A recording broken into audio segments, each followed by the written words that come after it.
Hey everybody, welcome to Earth in Time, a channel that explores human history as well as Earth history, and I especially like the areas where the two intersect, like where I'm at today, Durango, Colorado, a town that was set up due to the mining in the hills just north of here. So come join me today, let's learn a little bit about the history of Durango, Colorado, explore the train museum that's here as well as some of the historic buildings. Let's get to it. From the main train station here in Durango, I can turn around and they actually have along the tracks here a free museum. So let's go learn about the history of the Durango Train Museum, learn a bit about the geology, the reason why they were here in the first place, as well as some of the history that was involved in setting up Durango and making it the town that it is today.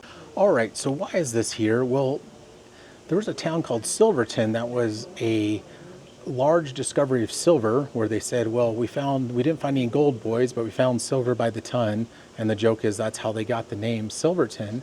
But you'll see they actually set up a railway between Durango and Silverton in 1881. It was about 45 miles. So why did they have to do that or set up the town of Durango? Well, Silverton didn't have enough water and or possibly enough space to set up smelters, so they're producing a lot of silver out of there and they need somewhere to smelt it, and then also once they smelt it, get it out to market or somewhere they can sell it. And Durango became that hub. So Durango itself is not the silver mining town, but it was the town set up to support the silver mining town up in Silverton, and that's why this railway exists. And really the town of Durango exists is to support all of that mining that was going on. Now, they do have rides on the train here, and I believe it's 3 hours up to Silverton and 3 hours back. So really it's an all-day trip if you go do that. Unfortunately, I don't have the time to do that while I'm here. I just have a couple hours in Durango, something I definitely want to come back and do. But if any of you have ever done the Silverton train from Durango to Silverton or vice versa, Silverton, Durango, please let me know. I'd be really interested in hearing about that experience. You can leave a comment down below. So walking into the museum, it's a big, what they call roundhouse. See, there's tracks on the ground. So they bring in the trains here. Now I mentioned the train started here in 1881 or was built here in 1881. Now there's an old hotel here called the Strader Hotel. We'll go take a look at that as well. But with that much Old West history here, and of course the money coming in from the mining, this became a bit of a boom town, or did become a boom town, and there's a lot of what they would have considered modern things at that time, like maybe even an airplane coming in, doing a show here, and of course here's one of the old fire engines to help protect the town from fire. Now they have a series of old cars and trains, which we can see here. Check these things out. This is a 1923 Nash. These are a bunch of cars from it looks like the 1920s. And teens, that's from 1919. Can you believe that? Over 100 years old. Well, as is that 1923. Pretty amazing. They even have transportation in this area going way, way back to the early pioneers that would have traveled across this region in something like one of these, or this would have been like a chuck wagon for the ranchers who are herding cattle or even sheep out here. And they'd have this as somewhere they could cook and the cowboys could come eat at. Or as a covered wagon traveling across the US. And the trains are really phenomenal to see here. These old steam locomotives.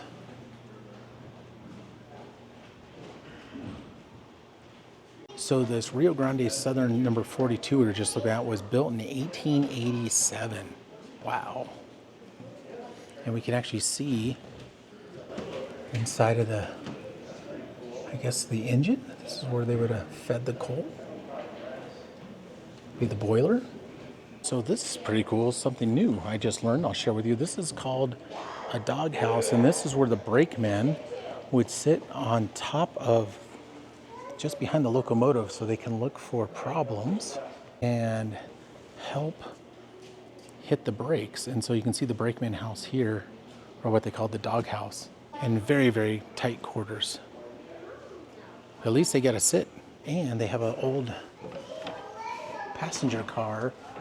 This is quite a nice passenger car. This would have been a Victorian coach chair car from the 1870s, it sounds like. And look at how nice this would have been. So whoever was staying in here on these trains probably was pretty well to do. And of course, they have everybody's favorite, a caboose. Basically an apartment for the folks working on the trains here and a place for them to relax.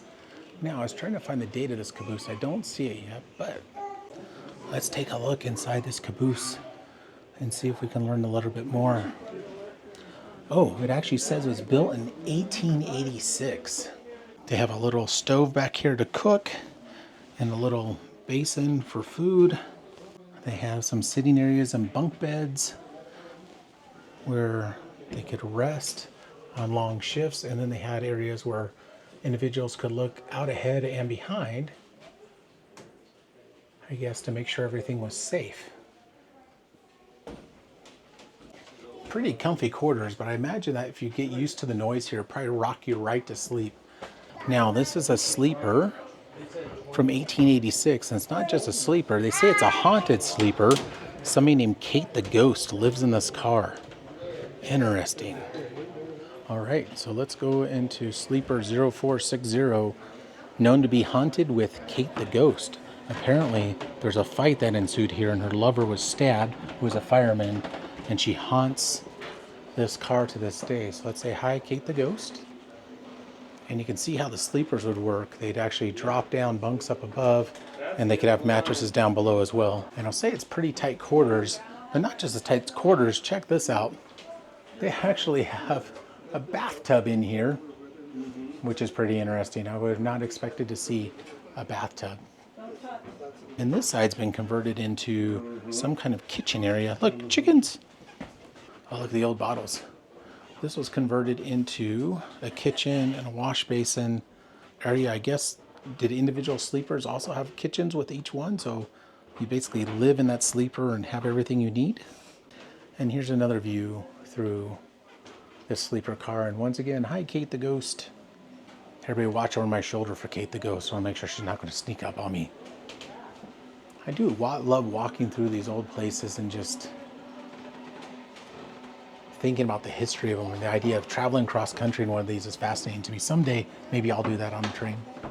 Okay, from walking through the trains, let's go take a look at some of the geology here and learn a little bit more about the mining that was done here. And let's take a look at what some of that silver ore actually looks like. But first, I want to introduce you to Tetraphonus curii. And this is a relative to the Tyrannosaurus rex. And I believe it was found close to this area. Somebody down below can let me know. But its name means monstrous murderer. And it was relative to the Tyrannosaurus rex and lived around 70 million years ago.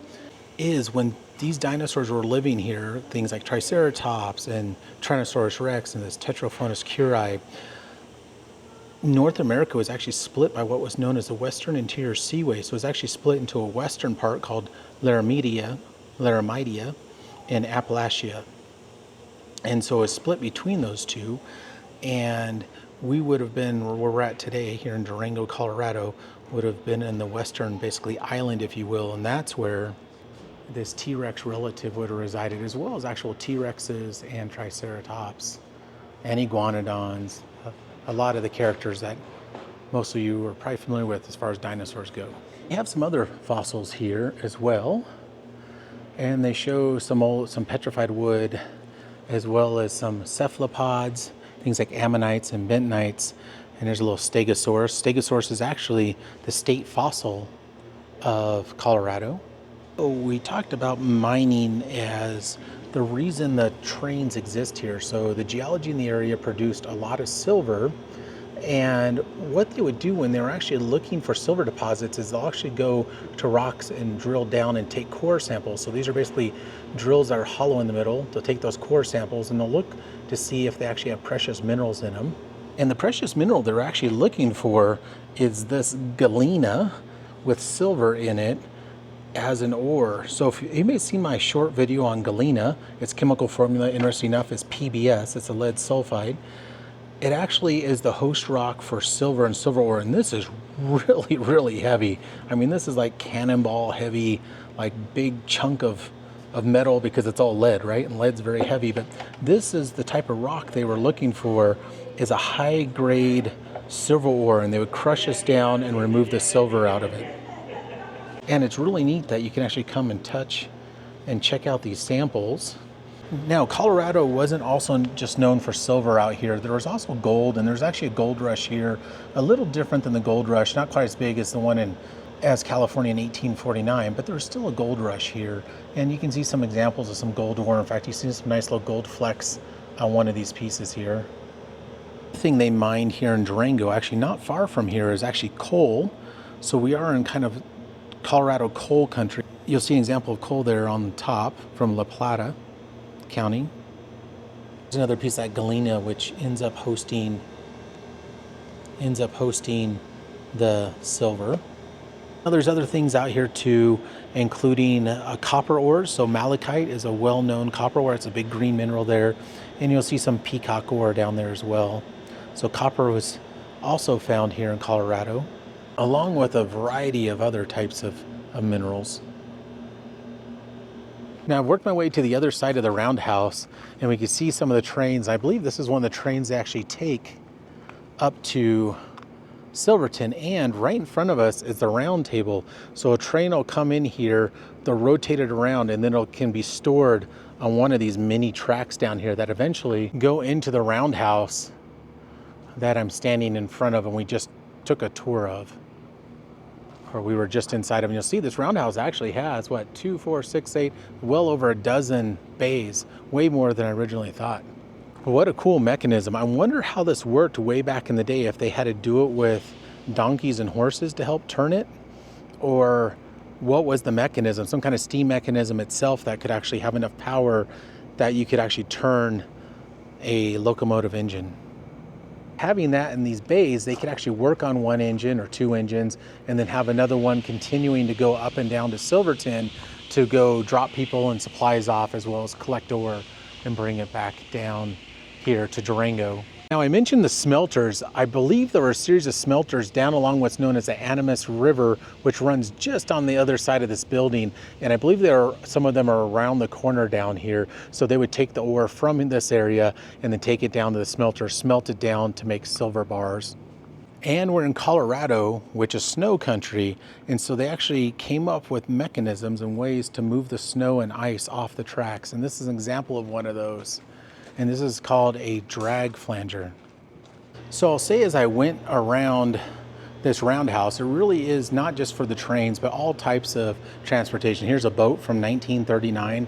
This reminds me a lot of the boat from Indiana Jones and The Last Crusade. If you remember the scene when they're in Venice in the boats, this is that type of boat. And they also have things like old buggies, horse and buggies, a very early automobile. And then we saw some of those other automobiles on the way in, and here's a Texaco truck, and of course the old classic Coca-Cola vehicle. And it looks like this is a replica of a airplane that was flown here in Durango in the early 1900s. All right, from this museum, let's go head down into the main part of the city, and I want to go check out this hotel from 1887, mostly just to walk around and look at the decor. As I'm walking up to the hotel, I do want to stop here while I'm still at the train station and point out this ridge behind us. You can see this gray ridge that almost looks like drapery on it. That's known as the Manco shell, and that was the material that was deposited here during that invasion of the Cretaceous interior seaway, and how we know an ocean once cut this portion of the United States in half. At one time, the ocean actually came over the top of this area and deposited a bunch of basically mudstone shales, people call them as well. And then you actually see the sandstones at top. And those sandstones tell us that, yes, we had a period of time when the ocean was coming over, but then eventually a beach came in and this became dry land again. Really interesting story with the Manco shell, and one where they've actually found a lot of the long-necked swimming reptiles, things like plesiosaurs, in that, as well as a lot of ammonites. And that's how we know that these shells were ocean deposited. As I walk up from the train depot into, really, I guess you'll call it the downtown Durango area, and Colorado always has this really nice manicured, beautiful old downtown area. Places like Grand Junction and Trinidad have the same thing that I've gone through, and I've always really enjoyed that part of the Colorado city and city culture. And they have an old mural of what Durango looked like circa 1890 over there. In fact, we're going to actually going to explore the hotel that's actually in the upper left-hand corner up there. So let's go down and check out this historic hotel that was built in 1887 and get a feel for what the Old West was like here in Colorado. And so this is the historic Strater Hotel, established 1887, and really the first hotel here in the Durango area. And as you can imagine, serving all the miners and all the individuals coming through, businessmen, workers. It really is an architectural masterpiece. So let's go inside and see what a hotel from 1887 actually looks like. Look at this. Wow.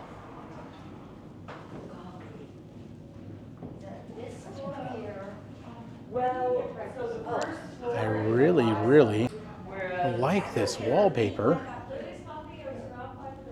It definitely gives it this feels a lot like walking into the Haunted Mansion. I'm sure there's ghost stories here as well. And continuing back, looks like they have some beautiful old Tiffany glass, old fireplace, an area to read. And look at this area. So once they got telephones, I guess they came in here and this is where you make your phone calls in and out of. And that probably continued, I imagine, all the way into probably the 1990s. You can look up the old stairs and oh yeah, look at that wallpaper up there. That classic velvety red look. Very 1800s. Oh, I remember these when I was a kid. You would turn these and they'd play a show. But I don't think this one's working, unfortunately, but this would have been the car train gag for a quarter. Huh. And walking to the next part of the hotel, it looks like they have a display of famous people who stayed here, including JFK, Gerald Ford, Will Rogers, Hattie Mashelburn, the Grateful Dead, the Apollo astronauts stayed here, Louis L'Amour. And I love all the glass work. Look at the glass on the ceiling and look at these lamps.